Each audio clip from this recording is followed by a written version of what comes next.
Reconvene the board meeting. And we're at the agenda item, the Chief Executive Officer's report. Ms. Frost. Round two. Yeah. Thank you again, President Jones, and good morning, everyone, members of the board. I'd also like to spend just a couple minutes thanking Richard Costigan for his service, not only to the board, but really to the CalPERS team, our members, our employers, and numerous stakeholders over the last 8 years.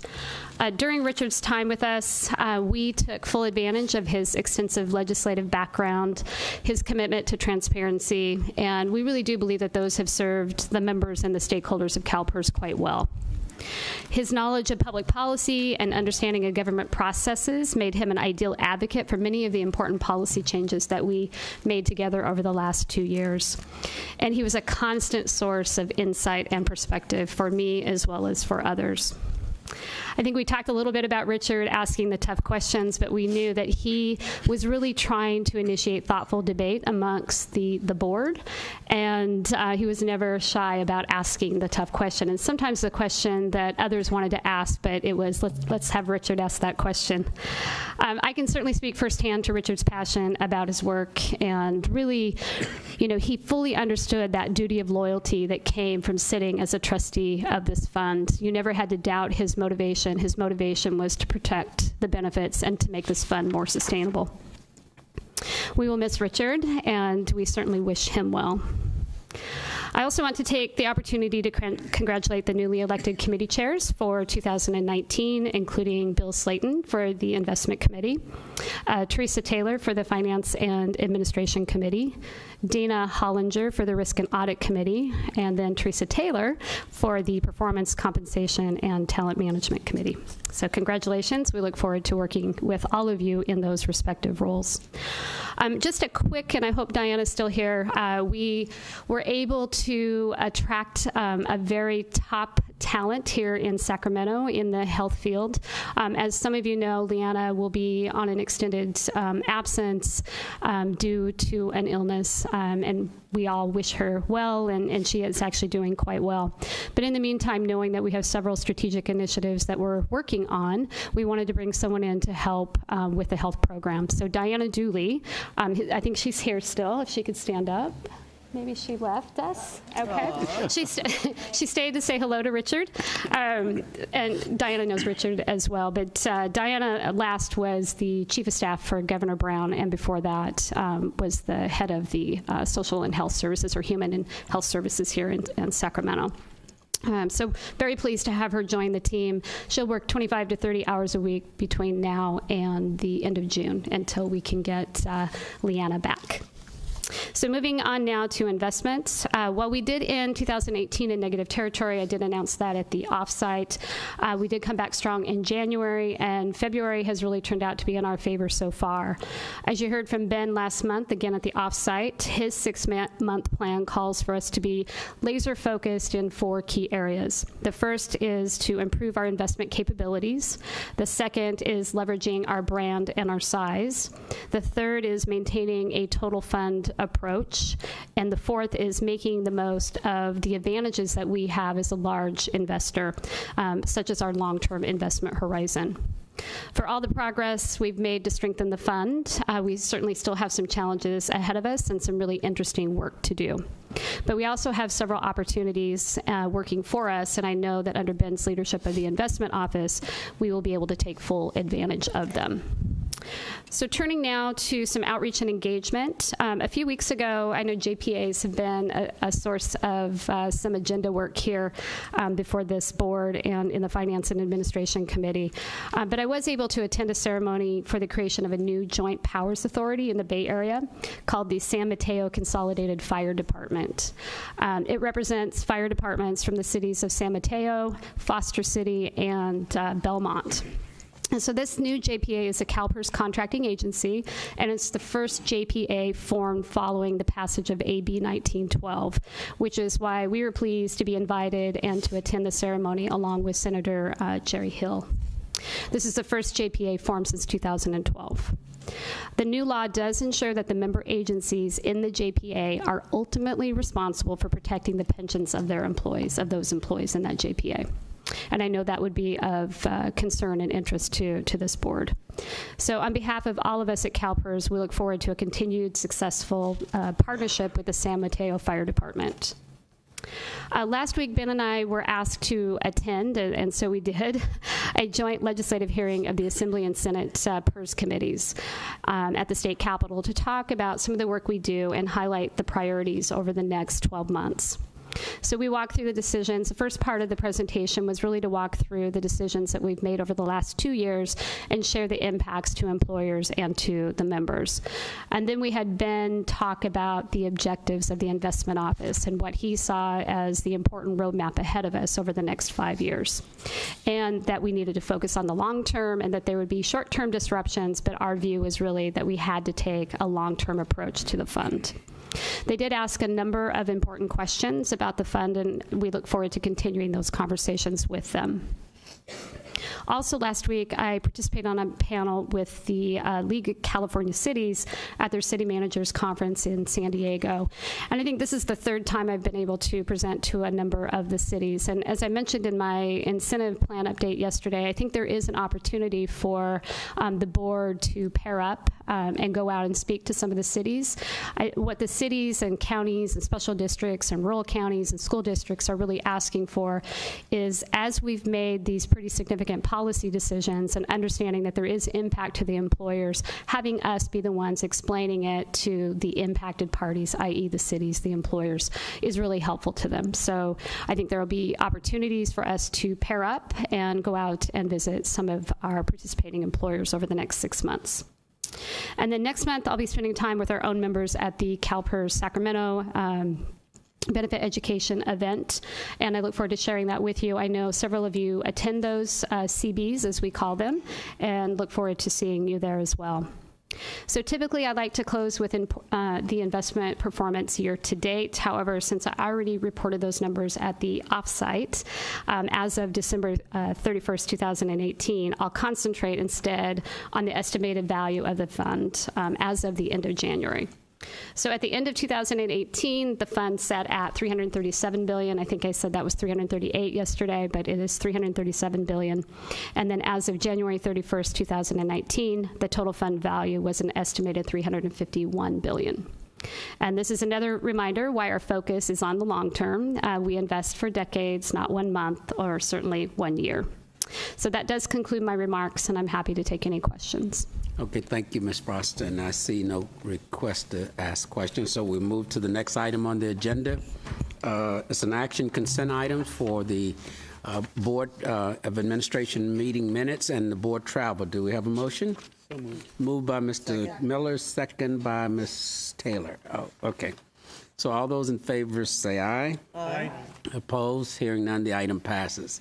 The next item on the agenda is the information consent items, and I have received no requests to pull anything off, so we would move on to committee reports and actions. And the first one is Investment Committee. For that, I call on the chair, Mr. Slayton.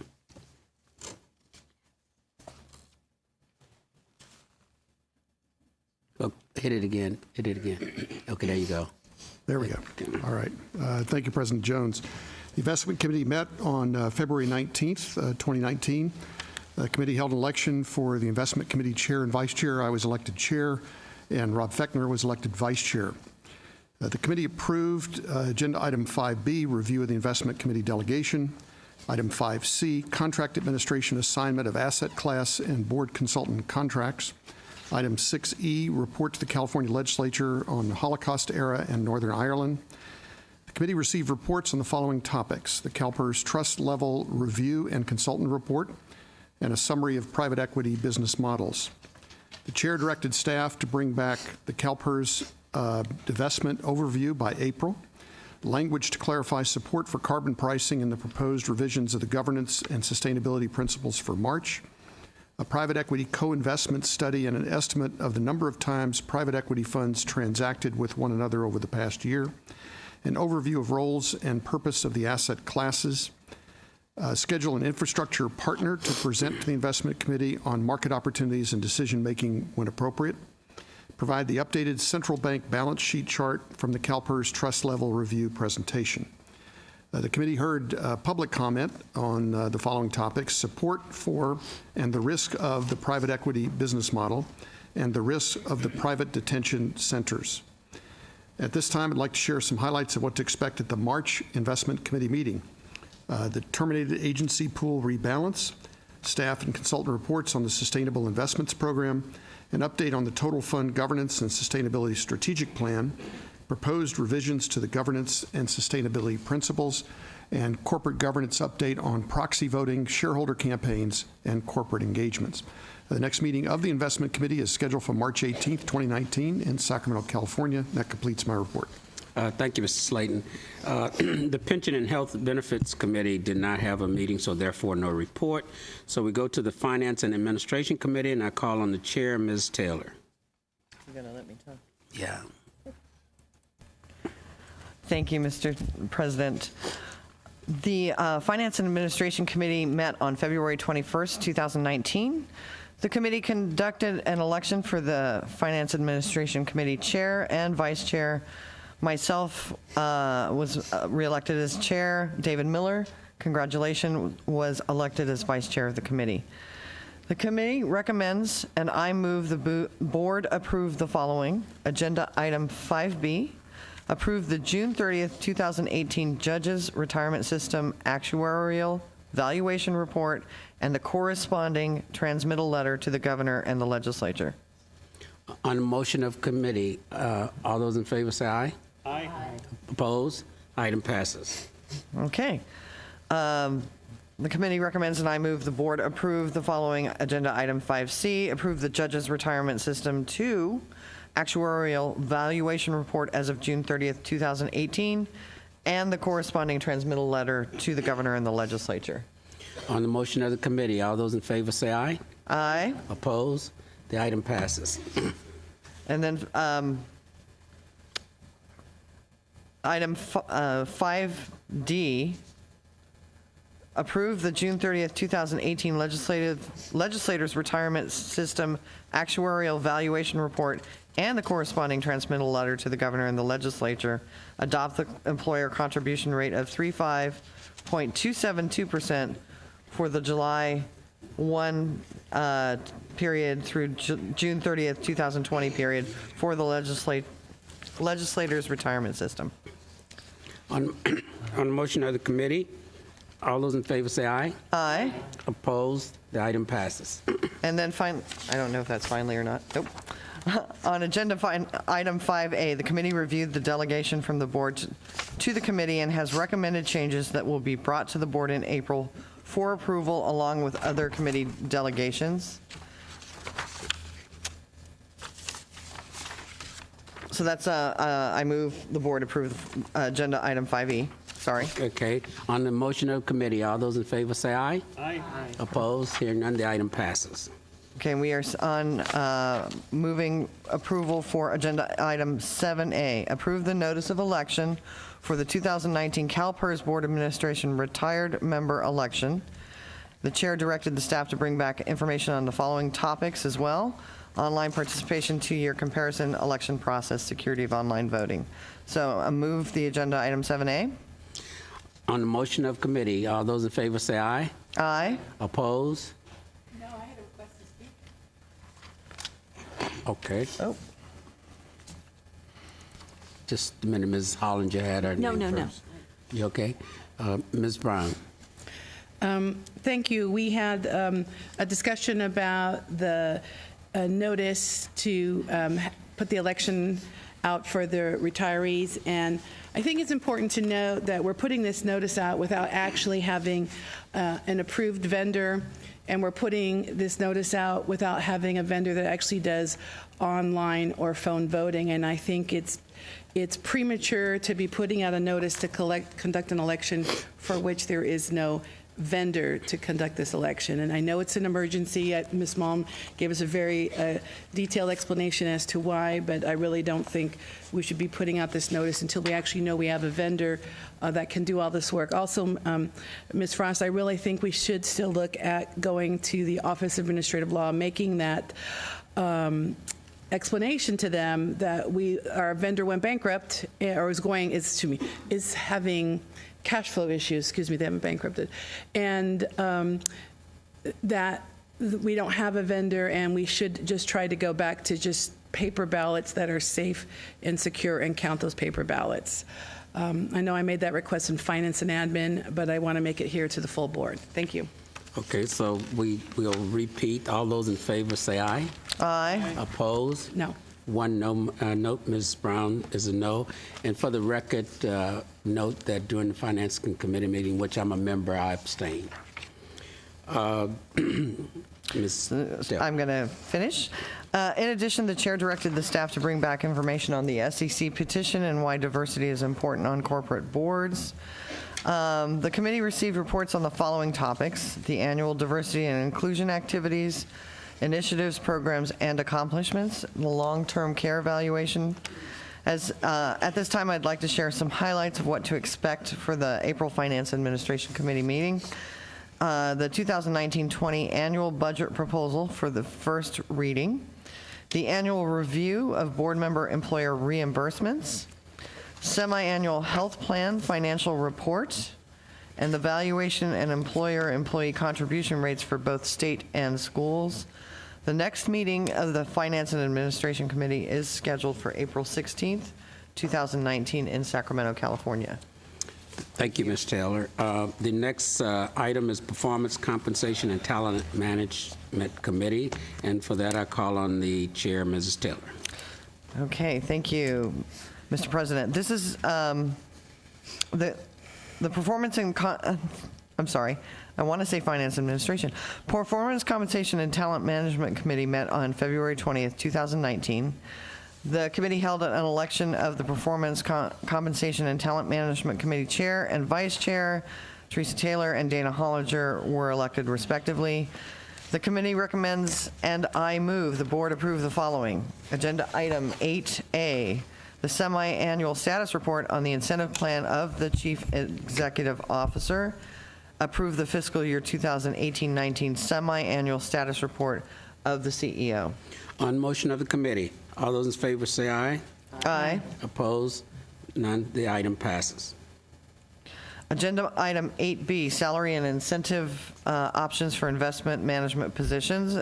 Approve the salary and incentive ranges in option C with instruction for staff to come back with more information on a long-term incentive plan design. On the motion of committee, all those in favor say aye. Aye. Aye. Opposed? The item passes. I got a no. One no. Note Ms. Jenkins-Jones as a no. Mr. Jones, I'm a no too on that. Thank Okay, you. also note Ms. Brown as a no. Thank you. Okay, and the chair directed the staff to provide the committee with data requested by the committee member Jenkins-Jones. At this time, I'd like to share some highlights of what to expect at the April 2019 Performance, Compensation, and Talent Management Committee meeting. The committee will receive additional information on implementation of the selected salary and incentive ranges for investment management positions, including details on the long-term incentive plan design. And the committee will also receive salary and incentive options for the newly established Chief Health Director position covered by the board's compensation policy for executive and investment management positions. The next meeting of the Performance, Compensation, and Talent Management Committee is scheduled for April 16th, 2019 in Sacramento, California. Thank you, Mr. President. Okay, thank you, Ms. Taylor. The next committee Mr. report. President, I just had a quick comment. Yes. Just want to apologize. We made it an omission here. There's an item 6B, which is the committee delegation, which the Perf and Comp Committee approved yesterday. I didn't make it into these notes, and I want to make sure that gets recognized and ratified by you today. Is that a action item? Yes. 6B? Okay. I don't have it in front of me. Hold on.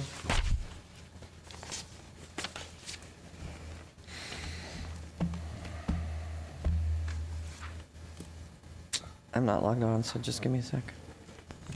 Yeah. So we could just bring that back in April. So Okay. All right. Okay. Let's do that. Thank you. Okay, thank you. Otherwise, I got to read it. Okay, now we move to the Risk and Audit Committee. I call on the chair, Ms. Hollinger. Thank you very much, Mr. Chair. The risk and Yep. Thank you very much. The Risk and Audit Committee met on February 20th, 2019. The committee held an election for the Risk and Audit Committee Chair and Vice Chair. Dana Hollinger was elected as Chair and David Miller was elected as Vice Chair of the committee. The committee recommends, and I move, the board approve the following. Agenda item 6B, review of the Risk and Audit Committee delegation. Bring the proposed Risk and Audit Committee delegation resolution to the board for approval along with the other committee delegations. Agenda item 7A, finalist interviews for the independent financial statement auditor. Approve the independent financial statement auditor contract be awarded to Deloitte. On the motion of the committee for agenda items 6B and 7A, all those in favor say aye. Aye. Opposed? Both item passes. The committee received reports on the following topics: the 2018-19 mid-year plans for enterprise risk management and enterprise compliance. The chair directed staff to provide information to Margaret Brown regarding the status of open ethics complaints for the month of December 2017. At this time, I would like to share some highlights of what to expect at the June Risk and Audit Committee meeting. The 2019-2020 plans for enterprise risk management, enterprise compliance, and the Office of Audit Services. The independent auditor's 2019 annual plan, third-party valuation and certification of the contracting public agency plans as of June 30th, 2017, and the Enterprise Risk Management Framework Review. The next meeting of the Risk and Audit Committee is scheduled for June 18th, 2019 in Sacramento, California, and that concludes my report. Thank you, Ms. Hollinger. For the next three items that we will be discussing, we have our Administrative Law Judge Counsel, Mr. Sherrod, on the phone. Mr. Sherrod, are you there? Yes, good morning, Mr. President. Okay, thank you. Okay, excuse me. The question is board governance. There was no board governance meeting, so there's no report. Thank you, Mr. Miller. Then for action item 9A, I call on Ms. Taylor. Thank you, Mr. You gotta. Got this thing. It's all buried. Paper buried. Okay. Thank you, Mr. President. I move to adopt the proposed decisions at agenda items 9A 1 through 24 as the board's own decision, with the minor modifications argued by staff to agenda items 9A 2, 3, 5, 7, 9, 12, 14, 19, and 23. It's been moved by Ms. Taylor, second by Mr. Fechner. All those in favor say aye. Aye. Opposed? Seeing none, the item passes. The next item on the agenda is 9B. Thank you. I move to direct the CalPERS legal office to solicit written comments from the public on whether or not to designate the decision at agenda item 9B1 as precedential board decision. It's been moved by Ms. Taylor, second by Mr. Miller. All those in favor say aye. Aye. Opposed? The item passes. Now we move to item 9C, full board hearing decision. Ms. Taylor. I move to adopt the full board hearing decision as presented at agenda item 9C in the consolidated appeals of Mark L. Wheeler, Thomas R. Valdez, John M. Lopez, Larry Blackwell, and Gary Coho as the board's final decision. Moved by Ms. Taylor, second by Mr. Fechner. All in favor say aye. Aye. Opposed? The item passes. Thank you very much, Ms. Taylor. Thank you. We now move to information agenda items. Ms. Hutchins, I think it's...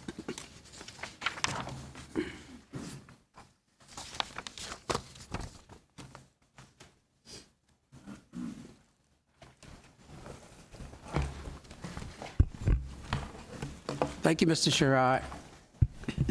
Shar. He's gone already, okay. All right, good morning. Good morning, Mr. President and members of the board. Sabrina Hutchins, CalPERS team member. Today I'm joined by members of our executive and senior team to present to you the second quarter review of our enterprise performance report. This report represents the second year reporting cycle of our current 17 through 22 strategic plan. What we want to share with you today will be focused on those indicators in this quarter that are either at risk or off target. And we also want to highlight the work that we have planned for the 1920 business cycle. A little background before we jump in. The framework that this system works within aligns back to our foundation, which outlines our mission, our vision, and our values, and in the simplest terms represents who we are and what we want to achieve. This includes our strategic plan goals and objectives, as well as our outcome measures, which highlight our high-level operational expectations. This slide gives you a high-level visual of the enterprise performance management system, which involves the development, implementation, monitoring, and reporting, and ad hoc refinement of performance metrics that support our mission. The intent of this system is to reinforce CalPERS' desire to be transparent and accountable in support of our goals, objectives, and operational expectations. The system does incorporate a significant amount of data and information, and we have provided you with the full details of the strategic and operational reports within your agenda item attachments. However, the focus of our discussion here this morning is on the strategic side of the house. The strategic plan alignment map shows you the high-level connection between our goals, objectives, measures, and initiatives. This is attachment A within your package. This map reflects an overlay of status indicators of red, yellow, and green. And additional details for each of these can be found in attachments C and D. This is an iterative process, so we've also denoted where we are either waiting for data to come in or where measures are currently under development. So our review and analysis of second quarter information identified that 4 of our measures refreshed with new data. Those that are on target are related to the overuse of imaging for back pain, and our employee engagement results related to diversity and inclusion, as you heard earlier this morning, as well as accountability. These are in the green. And we're going to speak to the at-risk measure in just a moment. For our 34 business plan initiatives, the majority are in the green. 2 are reflecting off target, which we'll speak to next. 2 of our business plan initiatives completed. These are related to the redesign of our actuarial evaluation system, as well as phase 2 for our enterprise business continuity planning. You will also have an update related to indicators of our information security office presented within closed session today. So as members of our executive and senior team speak to things that are at risk, they're going to provide you the root cause for the status, as well as constraints and mitigation strategies currently underway. Keep in mind this is a report of a reflection as of December 31st, and also of those things that are relevant in the forefront of our strategic priorities. So with that, I'm going to hand this over to Kathy to start us off in the healthcare affordability goal. Good morning, Kathy Donison, CalPERS team member. The pharmacy benefit management reference pricing pilot is off track due to the board's direction in November to have us do a full program solicitation. We have submitted a change request form in January, which was approved, and will be updating for your next quarter report the new deliverables and timeline that will show us back on track. Thank you. Thank you, Kathy. Moving on to our talent manager. Doug Hoffner, team member. 2 items to discuss today. We've just finished the recent second-year engagement survey with the team members at CalPERS. As you can see here, we're going to focus on the survey results related to senior and executive management relationships. There's sort of 3 categories. We're currently identified in the average performance category. We target ourselves with a baseline to get to high performance, and we're about 5 percentage points away from that at this point. As we have just recently completed the survey results, we're basically communicating that information out to the team. We're taking the feedback that we've received from them, looking to refine that, and really engage with the team members across the organization. Given we only had 1 year of baseline data, it gives us a better idea since we kind of stayed fairly static in this last year. I want to highlight the fact that it's not referenced here, and I think Sabrina made it a little bit of a comment, is as an organization as a whole, we're in the top quartile of the survey group that McLean and Company, which is the survey provider we used, provides in their survey database. In addition, the other major focus area was accountability, and we saw a 10% increase in that, went from average performing to high performing this last year. So more work to be done, and we'll continue to provide feedback to you as well as the team members as it relates to the work we're doing, really to help engage them within this organization. I'd also highlight, while not identified, is the division and management level engagement also increased in that same time period. So we're working through those opportunities for improvement. Happy to answer questions on that. The second piece is related to a business plan initiative on developing leadership competencies and a measurement tool. The competencies have been developed and have been rolled out to all team members at the leadership level, as well as competencies for all team members across the organization. This is really focusing on the tool to make it an automative effort. We've recently finished a procurement for a human resource management tool. We're still in contract negotiations and should be hopefully complete with that phase later this week, but that's having an impact on this tool. We want to realign that timeline and baseline for this once we get to completion of that project. And we'll have more information on that as we proceed this next year. Happy to answer questions. No questions, Mr. Okay, thank you. Okay. Very good. So the second piece of this is the business plan update, and we really just want to bring your attention to the projects that we'll be working on for the 19-20 business cycle. So each year, the leadership team takes a look at our plate of work to make sure that we're moving the needle related to our strategic plan goals and priorities. The initiatives are outlined for you in attachment F, all of which will be conducted with existing resources or funding that was requested through our prior budget cycle. Many of these initiatives have been outlined as multi-year initiatives with new deliverables or phases that are completed each year. We do have 2 initiatives planned. One is within the health area, focused on stakeholder outreach and awareness of wellness and disease management programs, and one titled Improving Board Insights. This is something you heard about at the January offsite, and the focus here is to establish a new platform that improves the process of providing you, our board, with relevant and easily accessible information. In closing, our third quarter report is due in May, and we are happy to take any other questions. Okay, thank you for the report. I see no questions from board members, so we move on to the next item on the agenda. State and federal legislation update, Mr. Brown.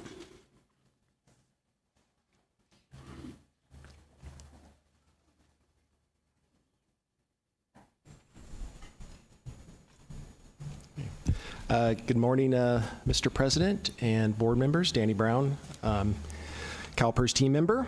I'm going to start off with the state legislation. The bill introduction deadline is tomorrow, and as you can probably see from your bill list in your agenda item, we're still fairly light, only a handful of pension bills and a handful of health bills that we're tracking. Based on my count this morning, they've introduced just under 1,400 bills, so it's possible that another 1,000 get introduced today and tomorrow. So hopefully next month the list will be more robust, and we can have a conversation about the bills on our plate for this year. I can report that one of our sponsored bills, AB 672, was recently introduced by Assemblywoman Cervantes. This is the bill that deals with individuals that go out on a disability retirement and want to return to work as a retired annuitant. Our housekeeping bill, our second sponsored bill, will also will be a Senate committee bill, so that will probably be introduced later this month, or it may be in March, because the deadline does not apply to committee bills. While we've been waiting for bills to be introduced, though, we have stayed busy. As Marcy mentioned, her and Ben participated in a joint informational hearing for the Assembly Public Employment and Retirement Committee and the Senate Labor Public Employment and Retirement Committee. One thing that I would add is that one of the comments that many of the members made at that hearing was that the investment experts at CalPERS and CalSTRS should be left to invest, and they shouldn't interfere with them. So we'll see how that plays out when bills actually come in front of them to vote, but it was encouraging that they did say that. We've also been taking Marcy around to meet the new members of the committees and other key members of the legislature, and those meetings will continue throughout the month of March. Next week, we'll also be participating in a couple of hearings. As part of a Senate Health Committee hearing, Kathy Donison will be participating on a panel discussing contract strategies to improve chronic disease. And also next week, John Rothfield will be providing an overview of global and the U.S. economy to the Assembly Committee on Jobs, Economic Development, and the Economy. And while that committee does not have jurisdiction over CalPERS issues, it is a great opportunity to kind of show off our CalPERS experts and some of the analysis that goes into our investment decisions. Now I'm going to kind of move into the federal update, and you'll kind of see that it's very parallel to the state update in that we're kind of waiting for bills to be introduced. During that time, though, we are monitoring a number of hearings that are going on. There's a number of hearings on retirement security, and as I was mentioned at the board offsite, we do anticipate a number of bills being introduced on a bipartisan basis around retirement security. However, most of those bills will really be dealing with individual and private sector plans, but we will be watching those and monitoring them and engaging as needed with our association groups. And mainly watching for things that may negatively impact us, like PEPTA. We do expect Representatives Neal and Brady to reintroduce their WEP bill, which would change the formula to calculate the WEP reduction for those that are in Social Security and earning a pension that is not coordinated with Social Security. Once that bill is introduced, we will have a fact sheet ready that we can provide you to provide a little bit more detail about that bill. On the health front, there's been a number of hearings on pre-existing conditions and prescription drug costs, and as well as we expect things coming forward around Medicare for All, which, depending on who you talk to, means a lot of different things. So part of those hearings will be kind of looking at what exactly Medicare for All means. We do expect there's going to be bills that will be single payer, which would eliminate private insurers. There'll be discussions about putting everybody into Medicare. There'll be discussions about putting those over the age of 50 into Medicare. There'll be those putting public sector employees that are in a law enforcement position into Medicare. So there's a wide range of proposals out there that'll be discussed over probably the next 2 years. And then on the investment side, we do expect Chairwoman Waters to introduce some capital market reform legislation, as well as Senate 488 that we supported last year. We expect many of those provisions to come forward as either an individual bills or into another packet. So we're also hoping for a couple of opportunities to participate in some congressional hearings, either on the health side, prescription drugs, or maybe on the investment side. And then finally, we are going around and meeting with key members of the congressional delegation, as well as key committees. We've had a number of meetings last month. We'll continue to have meetings this month and into March, and hopefully have many of our initial meetings done at the end of March. And with that, I will stop and answer any questions that you may have. Well, see no request for questions, so thank you, Mr. Brown, for your report.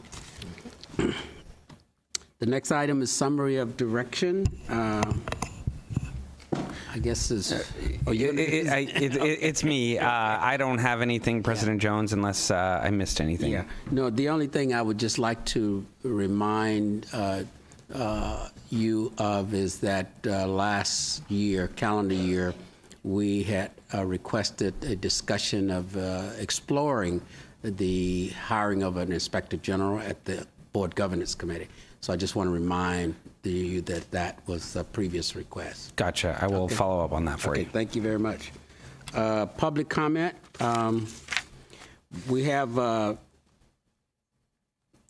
one person requests to speak twice, but you have 3 minutes, Mr. Harvey Robinson, to cover whatever you want, but you can't have 3 minutes for all these different items. So your total is 3 minutes, so if you can come forward. And then we have Neil Johnson from SEIU.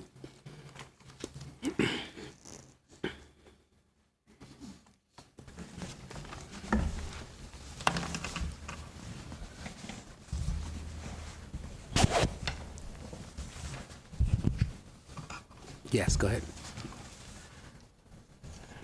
Good morning. My name is Harvey Robinson. I'm the Director of Health Benefits for the Retired Public Employees Association, RPEA. The first comment I wish to make is regarding the class action lawsuit, Sanchez versus CalPERS. Recently at the CalPERS offsite in Rohnert Park in closed session, received a briefing on the lawsuit Sanchez versus CalPERS. The following is designed to bring additional edification to the lawsuit. As a 29-year CalPERS employee, I was employed by the CalPERS Office of Long-Term Care between October 1995 through my retirement, September 13, 2001. In that employment and as a retired annuitant, I made over 100 CalPERS long-term care presentations. The PERL will indicate in part that the CalPERS board is responsible for approving marketing material. In the marketing material was an outline of coverage, OOC. In the OOC, there was a graph showing a horizontal line over a progressive timeline. Under the graph was a statement that premiums are designed to remain level. CalPERS staff has indicated that should the plaintiffs succeed in their suit, any award will come from increased premiums. The attorney for some 126,000 class action members found this response ludicrous. In associated matter, the plan's initial actuary, Towers Perrin, paid $65 to each of the plaintiffs. What has occurred here for many CalPERS members, in addition to the conviction of a previous CEO, is a breach of trust with CalPERS. Thank you. Thank you, Mr. Harvey. Mr. Johnson? Neil Johnson, SEIU Local 1000. First, a moment of personal privilege. Good to see you, Mr. Ruffino. I am actually, I think, pleased with Ms. Donison's comment a few minutes ago about the pharmacy benefit. Hopefully she's referring to the reference pricing model, getting back on track. It's been our position that this is an important project and needs to go forward.